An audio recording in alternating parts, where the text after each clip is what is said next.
Hi friends, ಇವತ್ತಿನ recipe ಬಂದು ನುಗ್ಗೆಕಾಯಿ ಪಲ್ಯ ಅಂತ. ನುಗ್ಗೆಕಾಯಿ ಒಂದು 4 ಕಟ್ ಮಾಡೆಲ್ಲ ಹಾಕ್ಕೊಂಡಿದ್ದೀನಿ. ಮತ್ತು ಕೊತ್ತಂಬರಿ ಸೊಪ್ಪು, ಅಚ್ಕಾರದ ಪುಡಿ, ಕಡಲೆಕಾಯಿ ಬೀಜ ಹುರಿದು ಅದನ್ನು ಪೌಡ್ರ್ ಮಾಡ್ಕೊಂಡಿದ್ದೀನಿ. ತುಂಬ ಚೆನ್ನಾಗಿರುತ್ತೆ ಕಡಲೆಕಾಯಿ ಬೀಜ ಹಾಕೋದ್ರಿಂದ. ಮತ್ತು ಬೆಳ್ಳುಳ್ಳಿ ಒಂದು 4 ಚಿಚ್ಚಿಟ್ಕೊಂಡಿದ್ದೀನಿ. ಮತ್ತು ಈರುಳ್ಳಿ ಒಂದು, ಮತ್ತು ಸ್ವಲ್ಪ ಕರಿಬೇವು. ಈಗ ಹೇಗೆ ಮಾಡೋದು ನೋಡೋಣ. ಒಂದು ಬೌಲ್ಗೆ 1 ಚೊಂಬಷ್ಟು ನೀರು ಹಾಕ್ಕೊಳ್ಳಿ. ಇದು ಸ್ವಲ್ಪ ಬಿಸಿ ಆಗಬೇಕು.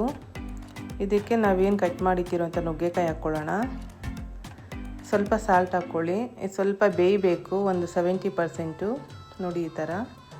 ಈಗ ಇದು ಬೆಂದಿದೆ. ಇದನ್ನು ಸಪ್ರೇಟಾಗಿ ಒಂದು ಪ್ಲೇಟಿಗೆ ಹಾಕ್ಕೊಳ್ಳೋಣ.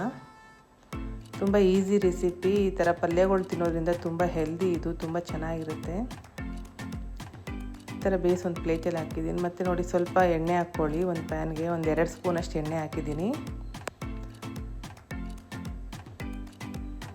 ಸ್ವಲ್ಪ ಬಿಸಿ ಆಗಲಿ.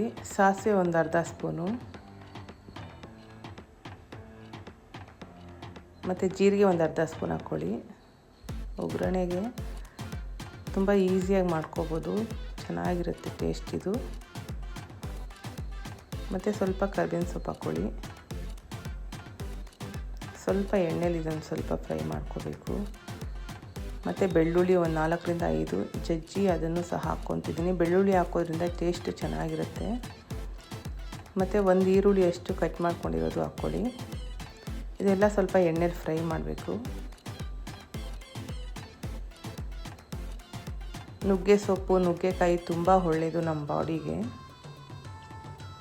ಇದನ್ನು ಹೀಗೆ ಫ್ರೈ ಮಾಡಿ ಲೈಟಾಗಿ.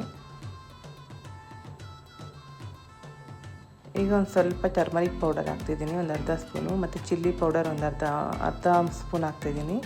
ಸ್ವಲ್ಪ ಎಣ್ಣೆಲಿ ಫ್ರೈ ಆಗಲಿ. ಇದು ಸಹ ಲೈಟಾಗಿ ಫ್ರೈ ಆಗಲಿ. ಉರಿ ಕಮ್ಮಿ ಇಟ್ಕೊಳ್ಳಿ, ತುಂಬ ಉರಿ ಬೇಡ. ಒಂದು ಸ್ವಲ್ಪ ಸಾಲ್ಟ್ ಹಾಕ್ಕೊಂಡಿದ್ದೀನಿ. ಈಗ ಬೇಯಿಸಿಟ್ಟಿರೋ ಅಂಥ ನುಗ್ಗೆಕಾಯಿ ಹಾಕ್ಕೊಳ್ಳೋಣ.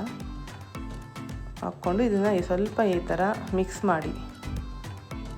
ಅದು ಉಪ್ಪು ಖಾರ ಎಲ್ಲ ಹಿಡಿಯುತ್ತೆ. ಆಲ್ರೆಡಿ ನಾವು ಅದಕ್ಕೆ ಸಹ ಉಪ್ಪು ಹಾಕಿದ್ದೀವಿ, ಇನ್ನು ಸ್ವಲ್ಪ ಹಾಕಿದ್ದೀನಿ.